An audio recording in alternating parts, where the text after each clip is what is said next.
ফর্মুলার ডেরিভেশনটা কি করে আসছে সেটাই ফর্মুলা শেখার সবথেকে ইম্পর্টেন্ট স্টেজ। ফর্মুলা শিখতে গেলে ফর্মুলার ডেরিভেশন জানতে হবে, ঠিক আছে? ওই কারণে ডেরিভেশনটা দেখানো হয়েছে। ডেরিভেটিভ আলাদা জিনিস।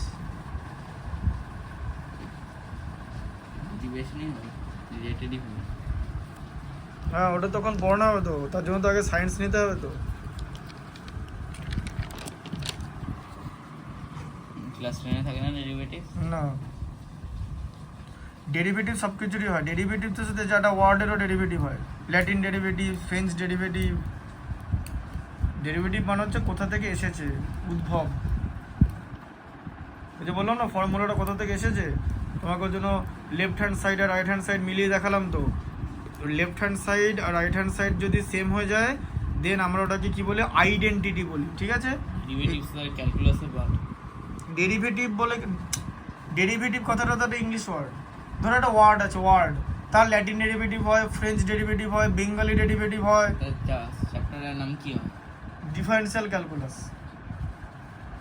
Differential calculus. হ্যাঁ, ডিফারেন্সিয়াল ক্যালকুলাস। বাংলায় বলা হচ্ছে মানে অবকলন বলে, আর ডিফারেন্সিয়াল ইকুয়েশনে ওটাকে নাম বলা হচ্ছে অবকল সমীকরণ। আর ইন্টিগ্রেশনকে বলা হচ্ছে সমাকলন, মানে অপোজিট অফ ডিফারেন্সিয়েশন। আর ডিফারেন্সিয়েশন হচ্ছে অপোজিট অফ ইন্টিগ্রেশন।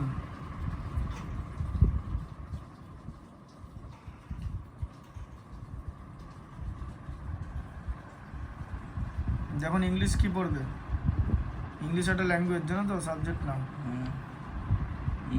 ইংলিশ পড়তে ভালো লাগে বলো? ম্যাথ টাচ করতে হয় না, ফিজিক্সের কনসেপ্ট বুঝতে হয় না।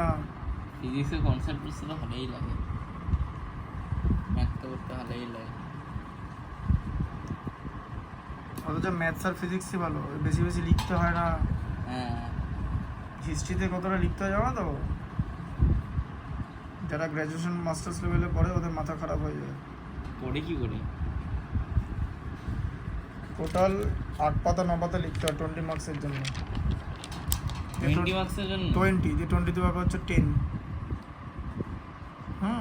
আমি তো কি 1 পাতা লিখবে, মাইনাস নম্বর দেবে।